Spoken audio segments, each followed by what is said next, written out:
박명수의 뉴스 대장, 안녕하십니까? 정치권을 떠들썩하게 한 이른바 줄리 벽화가 하얗게 사라졌습니다. 건물 주인과 보수 시민단체 간의 고소고발전으로 번졌다고 하는데요. 정치권으로는 크게 확대되지 않는 모양새인 것 같습니다. 자세한 소식은 오늘의 일부 픽에서 브리핑해보도록 하겠습니다. 8월 3일 화요일 뉴스 대장 시작하도록 하겠습니다. 자, 오늘의 1부, 오늘의 PD픽 김용길 PD님 오셨습니다. 반갑습니다. 반갑습니다. 자, 오늘도 코로나 상황부터 한번 가보도록 하겠습니다. 자, 말씀해 주시죠. 네, 첫 번째 국내 코로나 현황입니다. 오늘 0시 기준 코로나19 신규 확진자는 1202명으로 집계됐습니다. 국내 발생이 1152명, 해외유입이 50명입니다. 전날보다 소폭 감소했지만 여전히 네 자릿수 확진자를 기록했습니다. 자, 관련해서 김부겸 국무총리가 발언을 했다고요? 네, 김부겸 국무총리는 오늘 오전 코로나19 중대본 회의에서 최근 수도권 증가세는 다소 둔화됐지만 전체적 확산세는 여전한 것 같다고 평가했습니다. 그러면서 이번 주가 코로나19 유행을 멈출 수 있는 마지막 기회라며 남은 휴가철 동안 가급적 이동을 자제해달라고 요청했습니다. 자, 관련해서 또 어떤 내용들이 있습니까? 네, 이어서 지방자치단체가 자체 선정한 만 18세에서 49세 택배기사와 환경미화원, 학원 강사 등에 대한 코로나 백신 우선 접종 사전 예약이 3일부터 시작됩니다. 대상은 200만 명으로 접종일은 17일부터 9월 11일까지입니다. 이번 지자체 선정 3회차 대상은 필수업종 종사자, 접종 소외계층, 아동 청소년 밀집 접촉, 감염 위험이 높은 시설입니다. 자, 그러면 1회차와 2회차는 대체 언제 하는 겁니까? 네, 수도권 중심의 4차 유행이 본격화되면서 서울, 경기 지역 34만 명에 대해 지난 13일부터 우선 접종을 실시했고 26일부터 전국 단위로 확대해 65만 명의 접종을 진행했습니다. 자, 필수 업무 종사자와 접종 소외계층은 누군가요? 필수 업무 종사자는 대중교통, 택배 근로자, 환경미화원, 콜센터 종사자 등이며 접종 소외 계층에는 장애인, 외국인 근로자, 유학생 등이 포함됐습니다. 자, 그러면 이제 해외 사태 한번 보겠습니다. 해외 코로나 말씀해 주시죠. 네, 독일이 영국과 이스라엘에 이어 코로나19 백신 3차 접종 부스터샷 개시와 10대 청소년의 접종 확대를 계획을 발표했습니다. 2일 AFP 통신에 따르면 독일 보건당국은 오는 9일부터 고령자 및 면역 취약자를 대상으로 부스터샷을 진행할 계획이라고 합니다. 자, 여기까지는 코로나 봤고요. 자, 그다음 도쿄올림픽 한번 말씀해 주시죠. 네, 어제 도쿄올림픽 도마에서 신지한 선수의 점수는 2차 시기에서 받은 14.833점이 최고점이었습니다. 2등인 아블야 진 선수의 최고점은 2차 시기에 14.8점이었습니다. 0.033점의 차이로 신지환 선수가 금메달을 목에 걸었습니다. 신지환 선수는 12년 런던 올림픽 대회에서 양학선 선수가 도마에서 한국 체조 사상 첫 올림픽 금메달을 차지한 이래 9년 만에 두 번째 금메달을 얻었습니다. 자, 그다음에 다 해외 선수 있다고 하는데 어떤 내용이 있습니까? 네, 다음 해외 소식인데요. 도쿄올림픽에서 출전한 벨라루스의 국가대표 선수가 코치진의 부정을 고발했습니다. 출전이 박탈된 뒤 강제 귀국 위기에 놓이자 국제올림픽 IOC에 신변 보호를 요청했습니다. 강제 귀국 명령을 거부하여 귀국 후 체포될 것을 두려워한 치마노우스카야는 유럽 국가로 망명할 뜻을 밝혔고 폴란드 정부에 비자를 발급했습니다. 자, 그러면 벨라루스 선수가 돌연 출연이 박탈된 이유가 뭡니까? 네, 이 선수는 인스타그램상에 코치진의 태만 행위를 지적한 것 때문에 팀에서 제외됐습니다. 아, 치마노스카야 선수. 어떤 종목 선수인가요? 이 선수 주 종목이 100m와 200m인 육산 선수라고 합니다. 아, 육산 선수예요. 아무튼 잘 해결되면 좋겠고요. 자, 그다음 다음 소식. 자, 넘어가도록 하겠습니다. 자, 대검 뭐 있습니까? 네, 세 번째 뉴스는 대검찰청이 공수처 검사는 공소 제기할 수 있는 사건에 대해서만 불기소 결정을 할 수 있다는 입장을 공식화했습니다. 그럼 대검찰청 입장은 어떻습니까? 현행 공수처법 제3조 1항 2호는 공수처의 공소제기 대상을 판검사, 경무관 이상 경찰 등으로 자세히 명시하고 있는데 이를 두고 대검은 다른 고위공직자에 대해선 공수처가 공소 제기를 하지 못하도록 제한해 불기소 결정도 할 수 없다고 해석한 겁니다. 자, 그러면 공수처 입장은 어떻습니까? 네, 공수처 입장은 현행 공수처법 제27조는 처장은 고위공직자 범죄에 대해 불기소 결정을 하는 때 관련 범죄 사건을 대검찰청에 보내야 한다고 규정하고 있는데, 이 공수처는 조항이 불기소 결정 대상 범죄를 언급하면서도 기소권 없는 사건을 설명하지 않으므로 모든 고위공직자 사건에 대해 불기소 결정을 내릴 수 없다는 입장입니다. 야, 불기소 결정 내릴 수 있다는 거죠? 내릴 수 있다는 입장이라는 거죠. 네, 맞습니다. 자, 여기까지 하도록 하고, 자, 그 다음에 요즘에 또 시끌시끌해요. 자, 벽화. 자, 말씀해 주시죠. 네, 윤석열 전 검찰총장의 부인 김건희 씨를 비방하는 내용의 벽화를 그려 논란이 됐던 서울 종로구의 중구서점 측이 줄리 벽화가 그려진 외벽을 흰 페인트로 덧칠해 지워졌습니다. 그럼 고발 관련해서 지금 질문 좀 할게요. 어떻습니까? 네, 시민단체 활빈단은 줄리 벽화를 의뢰한 것은 윤 전 총장에 대한 정치적 폭력이자 김 씨의 인권을 침해하는 행위라며 서점 대표 등을 명예훼손 혐의로 경찰에 고발했습니다. 그러면 신고는요? 네, 신고는 벽화를 검은색 칠로 덮였고 그 위에 상대 진영을 향한 비난 문구가 다시 쓰였는데요. 이 서점 대표 측은 검은 페인트를 칠한 유튜버, 보수 쪽 유튜버를 재물 손괴죄로 신고한 것으로 전해졌습니다. 자, 이제 물타기로 가는 것 같아요. 물타기로. 왜냐면 당사자 윤석열 후보는 아무렇지 않은데 고소를 안 하겠다고 하는데 이제 물타기로 다른 데 번지고 있습니다. 아무쪼록 잘 해결했으면 좋겠고요. 자, 그 다음에 이재용 부회장 얘기가 있는데 어떻습니까?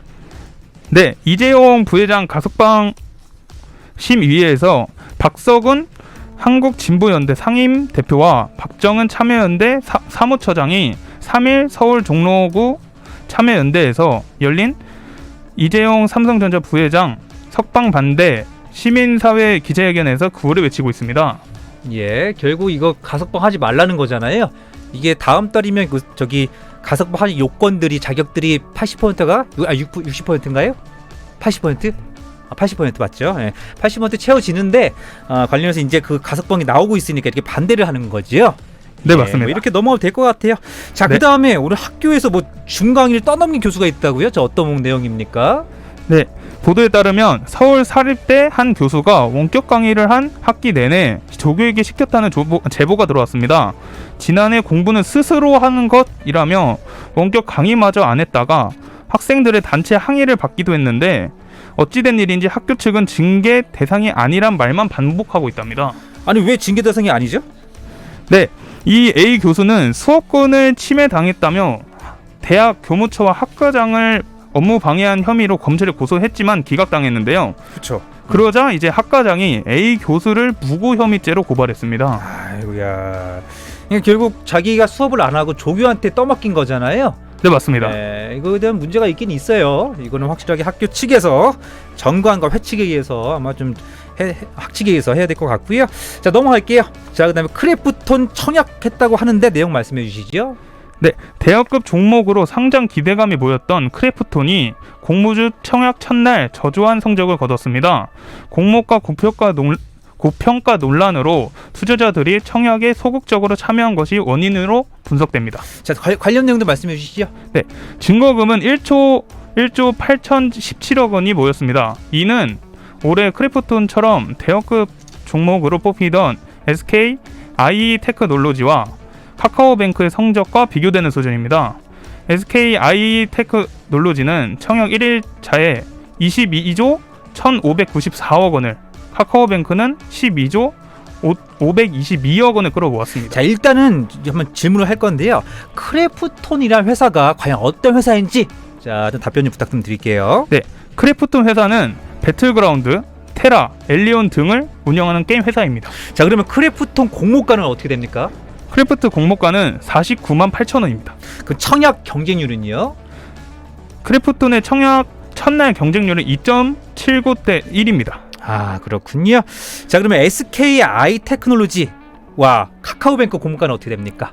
SK 같은 경우는 2만 4천 원으로 공모가가 나왔고요. 카카오뱅크는 3만 9천 원으로 나왔습니다. 일단은 뭐 항상 공모하게 되면 그 가격이 다 올라요. 오르는데 그 다음에는 지켜봐야 된다는 거죠. 네, 맞습니다. 빅히트 엔터테인먼트가 이제 5로 이름 바뀌었잖아요. 네, 맞습니다. 공모했을 때 엄청 났었어요 가격이. 근데 쭉쭉쭉 빠졌잖아요. 지금 좀 올라가고 있지만 공모가 대비해서 나머지 향후 계획들은 본인이 안에서 리스크를 감당해야 된다고 말씀드리면서요. 자, 그다음에 이제 비트코인 넘어갈까요? 업비트가 뭐 내용이 있다고요? 말씀해 주시죠. 네, 거래대금 기준으로 국내 최대 규모 가상화폐 거래소인 업비트마저 앱 사용 시간이 6월에 들어 감소했습니다. 코인 상승장이 시작된 작년 10월 이후 첫 감소입니다. 아, 6월 들어 감소했다는 거군요. 작년 10월 이후에 첫 감소라고 하는데 업비트가 가장 큰 거죠. 코인의 업비트 비썸이 네. 가장 크고 업비트가 하루에 거래되는 금액이 25조가 넘어요.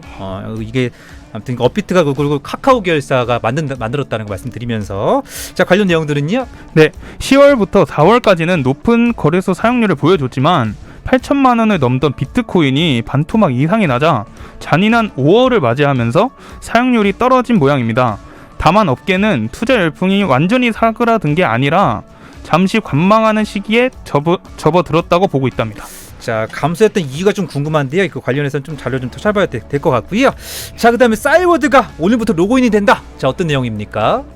싸이월드가 기존 회원의 사진, 동영상, 글 등을 복구를 마치고 로그인 서비스를 시작한다고 밝혔는데요.